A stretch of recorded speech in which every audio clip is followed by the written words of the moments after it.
Last Tuesday, our country conducted the most sacred process in our democratic system of government, a national election.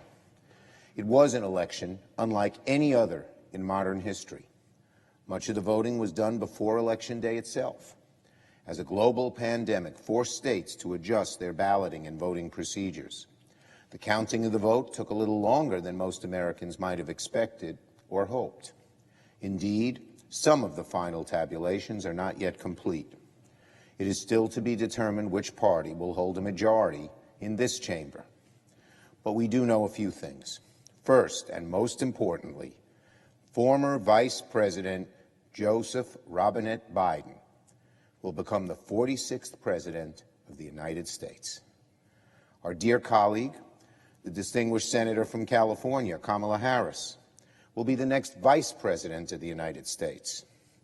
And on January 20th, the country will finally turn the page on one of the most divisive and chaotic chapters in our history.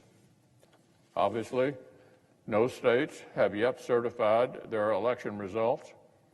We have at least one or two states that are already on track for a recount. And I believe the President may have legal challenges underway in at least 5 states. The core principle here is not complicated. In the United States of America, all legal ballots must be counted. Any illegal ballots must not be counted. The process should be transparent or observable by all sides, and the courts are here to work through concerns. Our institutions are actually built for this. We have the system in place to consider concerns, and President Trump is 100% within his rights to look into allegations of irregularities and weigh his legal options. I congratulate the former Vice President, his wife Jill, our colleague Senator Harris, and her husband Doug on their hard-fought victory. More Americans voted for President-elect Biden and Vice President-elect Harris than any ticket in our nation's history.